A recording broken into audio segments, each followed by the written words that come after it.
Continuum from yesterday. At the time, Pascal and Fermat made their breakthrough into the fascinating world of probability. Society was experiencing an extraordinary wave of innovation and exploration. By 1654, the roundness of the earth was an established fact. Vast new lands had been discovered. Gunpowder was reducing medieval castles to dust. Printing was movable type had ceased to be a novelty. Artists were skilled in the use of perspective. Wealth was pouring into Europe, and Amsterdam's stock exchange was flourishing. Artists were skilled in the use of perspective. Skilled. They were taught how to have perspective. You're not very skilled if you had to be taught. Pepper? It's okay. Pepper looked like she found something and Ella was bailing, so I was wondering what she was leaving Pepper behind with. Okay, so here we go. Some years earlier in the 1630s, the famed Dutch tulip bubble had burst as a result of the issuing of options whose essential features were identical to the sophisticated financial instruments in use today. These developments had profound consequences that put mysticism on the run. By this time, Martin Luther had his say, and halos had disappeared from most paintings of the Holy Trinity and the saints. Really? The saints were allowed to remain, but the halos were removed. What difference does a halo make? We still worship them the same. Something to look into. All right. William Harvey had overthrown the medical teachings of the ancients with his discovery of the circulation of blood. And Rembrandt had painted the anatomy lesson with its cold, white, naked human body. In such an environment, someone would soon have worked out the theory of probability. In such an environment, someone would have soon worked out the theory of probability, even if the Chevalier d'Humières had never confronted Pascal with his brain teaser. So I just wanted to put in here the Rembrandt painted the anatomy lesson. I just wanted to look into that. As the years passed by, mathematicians transformed probability theory from a gambler's toy into a powerful instrument for organizing, interpreting, and applying information. As one ingenious idea was piled on top of another, quantitative techniques of risk management emerged that have helped trigger the tempo of modern times. By 1725, mathematicians were competing with one another in devising tables of life expectancies, and the English government was financing itself through the scale of life annuities. By the middle of the century, marine insurance had emerged as a flourishing, sophisticated business in London. There's just one thing right here. So it went from this could possibly happen to they found a way to make it happen. That can be good, but think about the most wild thought that you can possibly come up with, rather it be good or bad, or all mucked up, drugged out, whatever. It doesn't matter what it is. Whatever you have, imagine somebody 10 times worse or sometimes bigger, better, etc. Now make it real. Now make everybody's biggest, baddest, best, brightest, make all of them real. All of them. Every single one of them. No limits. Limitless. Superman. Yeah, so it'd be like making us all into Superman. We'd be unstoppable. We could see through things. We'd superpowers, etc., etc., etc. But with great power comes great responsibility. Who do you know is responsible? I know I'm not. I'm still working on that. Who do you know is responsible enough to have all that kind of power? So these people found a way to manipulate that kind of power and to make it real. And that's what we have today, the nightmares that we have today and what is to come. As one ingenious idea was piled on top of another. Oh, I read that one. Okay. By 1725, mathematicians were competing with one another in devising. That's interesting. By 1725, mathematicians were competing with one another in devising tables of life expectancies. How would you even competing with one another? My guy's got to live longer than your guy. Come here. Told you, put a bet on that. $100, my guy makes it another 500 years, and you pump him full of this and pump him full of that. Like, talk about guinea pigs. I don't know. That sounds kind of... That sounds kind of like we're a bunch of guinea pigs, and they're trying to test us to find out different things, right? They took the risk that we were not afraid to take. We put we put a lot of thought into it, actually. We put important thought into the risk that we took. Again, example of the caveman.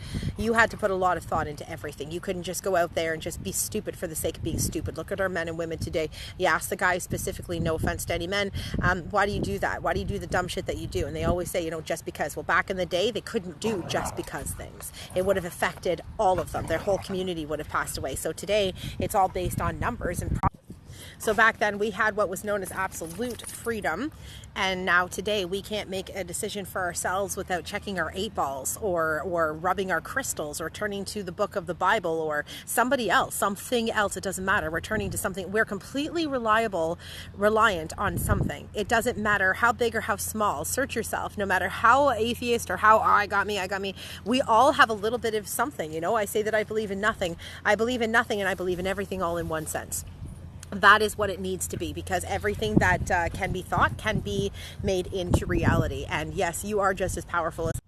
But they took that very thought and reality away from us by all of these probabilities and saying that we can't do anything without numbers. Like, we took risks back in the day. We didn't understand anything. We just randomly made decisions. What an atrocious thing to say. What an arrogant, ignorant, unsophisticated, computer-generated thing to say. It was so unhuman to say something like that. It's so cold and untrue.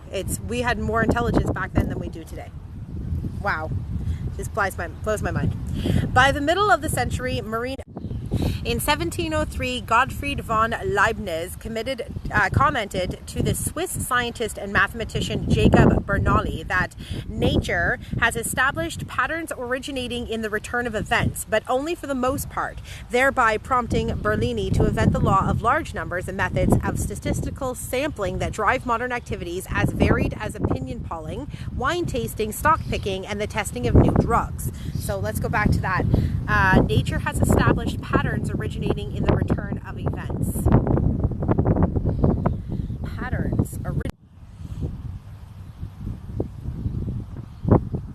Well, I guess it makes sense.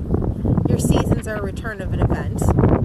Hurricanes, tornadoes, storms in certain areas. Nature has established patterns originating in the return of events. Yeah, it's just like the Book of Enoch. Have you noticed that nothing changes unless somebody changes it? Unless somebody's tweaked it or the government's messed something up or added something new or something's come in from somewhere else. There's no trail. There is no the missing links. The missing links take you back to the very beginning of whatever this is, what I was trying to say. Okay, so Leibniz's admonition, but only for the most part, was more profound than he may have realized, for he provided the key to why there is such a thing as risk in the first place. Without the qualification, everything would be predictable, and in the world where every event is identical to a previous event, no change would ever occur. So that means that even in the stability of nature, they have found a way. So again, it takes us back to the aurora borealis that we saw here in Smiths Falls the other day. I have never, ever, ever seen the Northern Lights. Girls, come. I've never seen the Northern Lights here, and all of a sudden they're in the sky, and they were man-made. They were not natural. A lot of the clouds are man-made.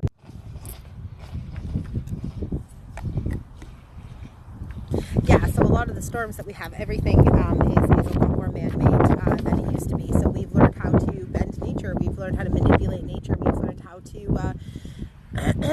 to change the patterns. So that's why in 1730, Abraham de Moivre suggested the structure of the normal distribution, also known as the bell curve, and discovered the concept of standard deviation. Together, these two concepts make up what is popularly known as the law of averages and are essential ingredients of modern techniques for qualifying risk. 8 years later, Daniel Bernoulli, Jacob's nephew and an equally distinguished mathematician and scientist, first defined the systematic process by which most people make choices and reach decisions. Even more important, do you realize we were unpredictable back in the day, we're predictable now. That's what they're saying. With all the systems they've created, all the possibilities that they've offered us, all of the endless technologies, all of these questions, all of the things leading back to numbers, before any of this existed, we had unstoppable probabilities. We didn't We didn't need numbers to decide if this was good or not. We didn't need numbers to decide if we should proceed or not. We didn't take risks that were unnecessary to take, that could put your life at risk, or just jumping off a cliff for the sake of it. If we wanted to, there was reasons for everything that we did. There was reasons. Now there's no reasons. Just why? What do you say? Oh, everything is just because. That's the answer. There's no defining answers. We have all of these probabilities. We have all these possibilities. We have all of these things created around us that can be tweaked, melted, rebuilt, manipulated, whatever, copied, endless possibilities. And we are no more advanced than they were back in the day. We are actually a lot less. They could actually take care of themselves.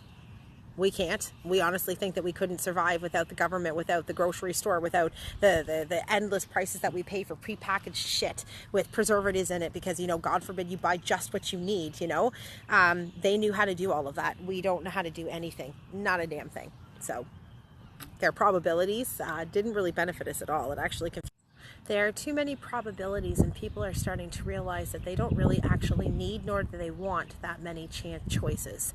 Should they want a choice, they want to make the choice when they want to make the choice. They don't want it consistently shoved in their face available. They never have a second to think if they even wanted a choice to begin with, or if they wanted to enjoy the moment. By throwing endless choices at us consistently and never giving anybody a second to just breathe in between, they control us by confusion. We're completely confused. We make a choice on color red, and then all of a sudden an advertisement within the blink of an eye is telling you that the choices are endless. I won't keep going because this keeps glitching. It's very annoying. Okay. Let's see if I can make it to the end of this page. I might close it down and go home, see if I can't get the internet to work better at home. I was watching a show yesterday that I could invite you guys to watch with me as well. So we'll get to the end of this and see what we've got. 8 years later, Daniel Bernelli. Oh, okay, I've already done that. Even more important, he propounded, I've never heard that word before, propounded the idea that the satisfaction resulting from any small increase in wealth will be inversely. With that innocent-sounding assertion, Bernstein explained why King Midas was an unhappy man, why people tend to be risk-averse, and why prices must fall if customers are to be persuaded to buy more. Bernstein's statement stood as the dominant paradigm of rational behavior for the next 250 years and laid the groundwork for modern principles of investment and management.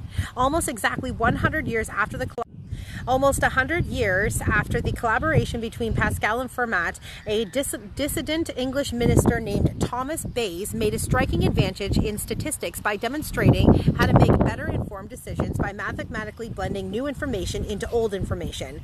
Bayes' theorem focuses on the frequent occasions when we have sound intuitive judgments about probability of some event and want to understand how to alter those judgments as actual events unfold.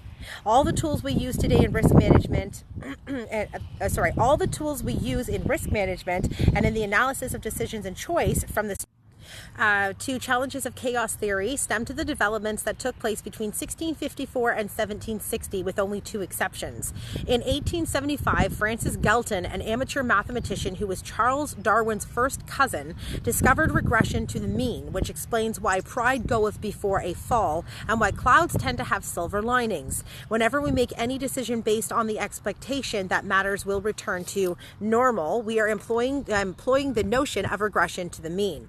In 1952, Nobel